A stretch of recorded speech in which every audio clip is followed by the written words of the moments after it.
ശ്രീ മുരളി പെരുന്നെല്ലി, അങ്ങേക്ക് 9 മിനിറ്റ് സംസാരിക്കും. സർ, സംസ്ഥാന സർക്കാരിനെ പല വിധത്തിൽ ശ്വാസം മുട്ടിക്കാൻ മോദി സർക്കാരും കേരളത്തിലെ UDFും BJPയും ഒരുപറ്റം മാധ്യമങ്ങളും നടത്തുന്ന ഗൂഢശ്രമങ്ങളെയെല്ലാം അതിജീവിച്ച് കേരളത്തിൻ്റെ സമഗ്ര വികസനത്തിനുള്ള പദ്ധതികളുമായി മുന്നോട്ട് പോകുന്ന പിണറായി വിജയൻ നേതൃത്വം നൽകുന്ന LDF സർക്കാരിൻ്റെ 2024-25 സാമ്പത്തിക വർഷത്തേക്കുള്ള ബഡ്ജറ്റിലെ വ്യവസായങ്ങൾ, സാമൂഹിക സുരക്ഷിതത്വവും ക്ഷേമവും എന്നീ ധനാഭ്യർത്ഥനകളെ ഞാൻ സന്തോഷപൂർവ്വം പിന്തുണയ്ക്കുകയാണ്.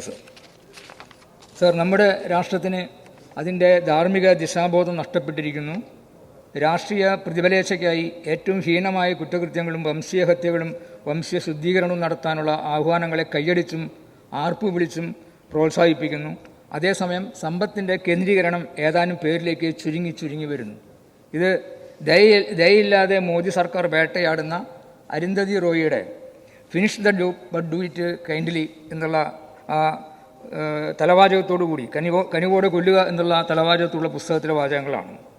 ഇന്ത്യൻ ജനതയെ ഒരു കനിവുമില്ലാതെ വേട്ടയാടുന്ന BJP സർക്കാരിനെതിരെ യോജിച്ച പ്രവർത്തനങ്ങൾ ശക്തിപ്പെടുത്തേണ്ടതിലേക്കാണ് ഈ വരികൾ വിരൽ ചൂണ്ടുന്നത് എന്നുള്ളത് നമുക്കിതിൽ കാണാൻ കഴിയും.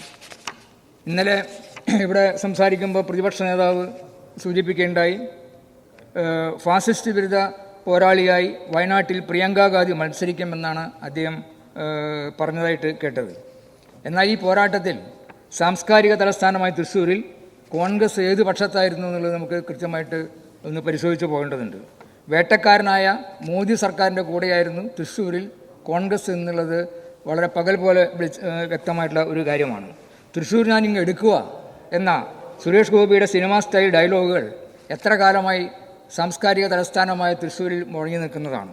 പക്ഷേ എടുക്കാനങ്ങ് പൊങ്ങിയില്ല. ഇതുവരെ പലവട്ടം പരിശ്രമിച്ചിട്ടും പൊക്കാൻ കഴിയാത്ത ആ തൃശ്ശൂർ, അത് പൊക്കാൻ കഴിയാത്തതിന് പ്രധാനപ്പെട്ട കാരണം ഇടതുപക്ഷത്തിൻ്റെ കരുത്താണെന്നുള്ള കാര്യം തർക്കമില്ലാത്തൊരു കാര്യമാണ്.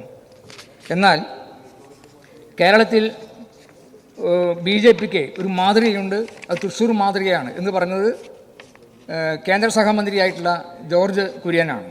പക്ഷേ തൃശ്ശൂർ മാതൃകയല്ല, നേമം മാതൃക അത് തൃശ്ശൂരിൽ നടപ്പാക്കി എന്നുള്ളതാണ് പരിശോധിച്ചാൽ നമുക്കത് കാണാൻ കഴിയുക.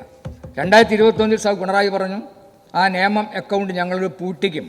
ആ 2021 നിയമസഭാ തെരഞ്ഞെടുപ്പിൽ അക്കൗണ്ട് പൂട്ടിച്ചത് തൃശ്ശൂരിൽ തുറന്നു കൊടുക്കുന്ന അസഹായകരമായ നടപടിയാണ് കോൺഗ്രസ് എടുത്തത്. അക്കൗണ്ട് പൂട്ടിച്ചു. പക്ഷേ തൃശ്ശൂരിൽ ആ നേമം മാതൃക വിജയിക്കുന്ന കാഴ്ചയാണ് നമ്മൾ കണ്ടത്. ഫാസിസ്റ്റ് വിരുദ്ധ പോരാളികൾ BJPക്ക് മുന്നിൽ മുട്ടുമടക്കുന്ന കാഴ്ചയാണ് തൃശ്ശൂരിൽ നമ്മൾ കണ്ടത്.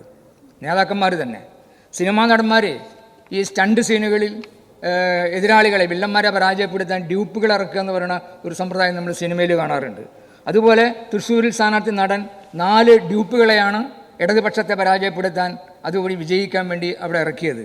അത് ആ ഡ്യൂപ്പുകൾ സാംസ്കാരിക തലസ്ഥാനമായ തൃശ്ശൂരിൻ്റെ സത്പേര് തന്നെ കളങ്കപ്പെടുത്തുന്ന വിധത്തിലാണ് അവരെ പ്രവർത്തനം നടന്നത് എന്നുള്ളതിൻ്റെ പോസ്റ്റർ കൊണ്ട് പ്രളയമാണെന്ന് തൃശ്ശൂർ പെട്ടെന്ന് നടക്കാൻ കഴിയില്ല ഇവരെ സംബന്ധിച്ച്.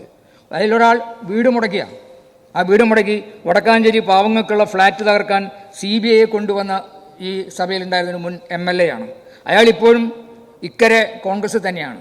ഇക്കരെയാണ് എൻ്റെ താമസം, അക്കരെയാണ് എൻ്റെ മാനസം എന്നൊരു പാട്ട് നമ്മൾ കേട്ടിട്ടുണ്ട്. അയാളുടെ താമസം ഇക്കരെയാണ്, പക്ഷെ മനസ്സിപ്പോഴും അക്കരെയാണ്. എവിടെ?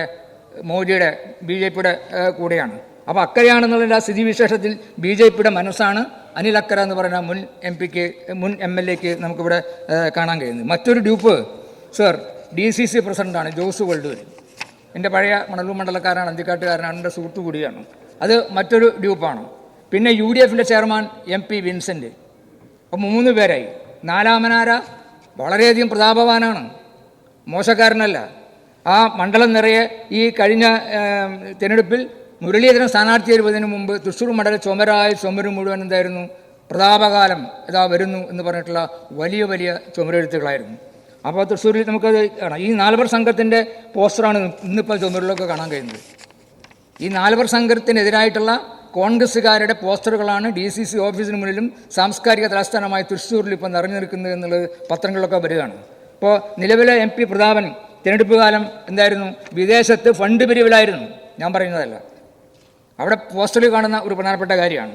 RSSുമായി ചേർന്ന് K മുരളീധരനെ ഒറ്റുകൊടുത്തു എന്നുള്ള വളരെ ഗൗരവതരമായ ഒരാക്ഷേപമാണ് ആ പോസ്റ്ററിൽ അവിടെ നമുക്ക് കാണാൻ കഴിയുന്നത്. അപ്പോൾ അതെന്താ, ഒറ്റുകാരായി ജൂദാസിൻ്റെ പിന്മുറക്കാരൻ തന്നെയാണ് ഈ ഇതെന്നുള്ളത് കൃത്യമായിട്ട് നമുക്ക് കാണാൻ കഴിയുകയാണ്. അപ്പോൾ രണ്ടാം നിര നേതാക്കൾക്കെതിരെ നടപടി പോരാ, ഈ 4 പേർ സംഘത്തിനുമെതിരെ നടപടി വേണം. ഇപ്പോൾ 3 അംഗ സംഘം അവിടെ ഗൗരവതരമായി പരാജയപ്പെട്ടു എന്നുള്ളതുകൊണ്ടല്ലോ 3 സംഘം അന്വേഷണത്തിന് വന്നിരിക്കുന്നത്. നമ്മുടെ ഇവിടെ തന്നെ സഭയിലുണ്ടായിരുന്ന ഒരു മുൻ എം എൽ എയുടെ നേതൃത്വത്തിലാണ് പരിപാടി നടക്കുന്നത്. അപ്പോൾ ഇവർക്കെതിരെ നടപടി വേണം എന്നാണ് അവിടെ കോൺഗ്രസ് ആവശ്യപ്പെടുന്നത്. അപ്പോൾ ചുരുക്കി പറഞ്ഞാൽ 20-ൽ 18 സീറ്റിലും ജയം നേടി. എന്നാൽ കോൺഗ്രസിനകത്ത് എന്താ പൊരിഞ്ഞ തല്ലാണ് നടക്കുന്നത്. ആ നിലയിലാണ് കാര്യങ്ങൾ നടക്കുന്നത്.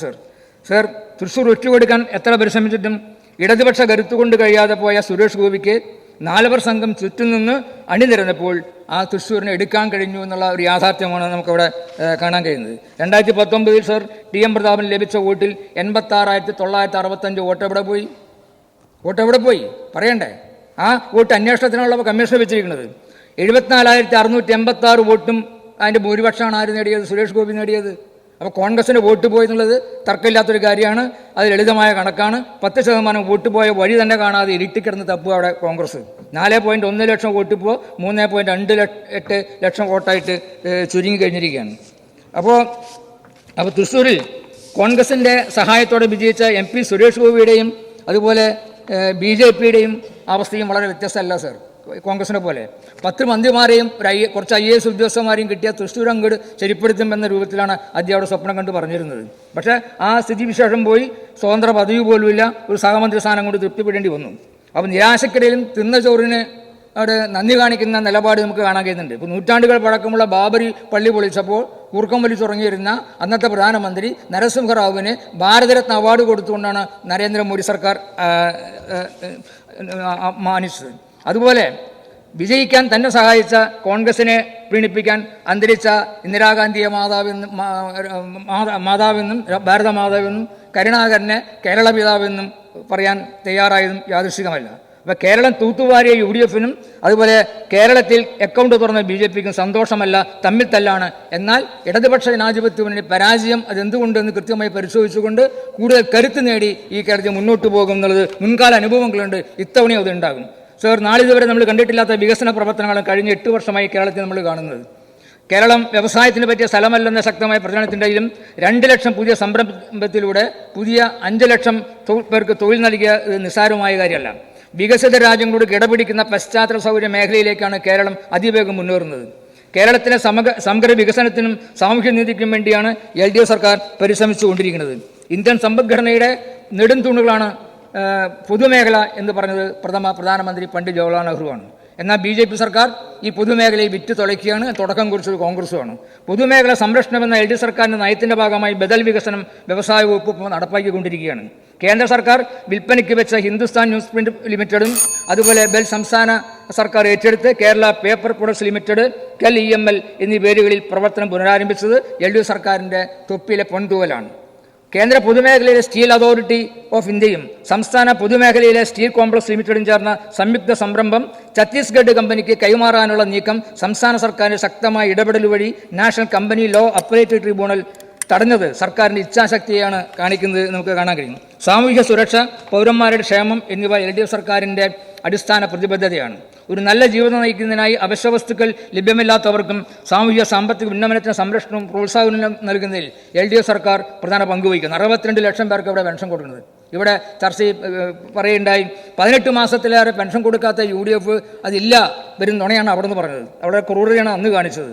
ഇവിടെ 2016 സാവ് പിണറായി വന്ന് തൊട്ട് പിന്നാലെ വന്ന തിരുവോണത്തിൽ വീടുകളിൽ 15,000, 30,000, 40,000 പണം വന്നത് പിന്നെ ഏത് കുടിശ്ശിക? UDFിൻ്റെ കുടിശ്ശികയല്ലാതെ ഇവർ ആരുടെ കുടിശ്ശിക? നിങ്ങളുടെ തൊട്ട് ചുറ്റുവട്ടത്തുള്ള അയൽപക്കക്കാരോട് പെൻഷൻ വാങ്ങുന്നവരോട് ചോദിച്ചാൽ മതി, അവർ പറഞ്ഞു തരുമല്ലോ. എന്നിട്ട് കള്ള പ്രചാര വേലയാണ് ഇവിടെ സംഘടിപ്പിക്കുന്നത്. ഞാൻ തിരിപ്പിക്കുന്നില്ല സാർ. അപ്പോൾ ഇവിടെ ഭിന്നശേഷിക്കാരെ അതുപോലെ സമൂഹത്തിന് മുഖ്യധാരയിലേക്ക് കൊണ്ടുവരാൻ ഇടപെടുന്നുണ്ട്. ഭിന്നശേഷി ക്ഷേമ കോർപ്പറേഷൻ വൈകല്യം നേരിടുന്ന ചേർത്ത് പിടിക്കുന്നു. കുട്ടികൾ, സ്ത്രീകൾ, ട്രാൻസ്ജെൻഡർ, പ്രായമായവർ എന്നിവരെയും സർക്കാർ സംരക്ഷിച്ചുകൊണ്ടാണ് മുന്നോട്ട് പോകുന്നത്. അങ്ങനെ സമസ്ത നിലയിലും ജനങ്ങൾക്ക് വേണ്ടി ഇടപെട്ടുകൊണ്ടിരിക്കുന്ന ഇടതുപക്ഷ സർക്കാരിന് വേണ്ടി ഇവിടെ വന്ന ഈ ബഡ്ജറ്റിൻ്റെ ധനാഭ്യർത്ഥനകളെ സന്തോഷപൂർവ്വം ഒരിക്കൽ കൂടി പിന്താങ്ങുന്നു.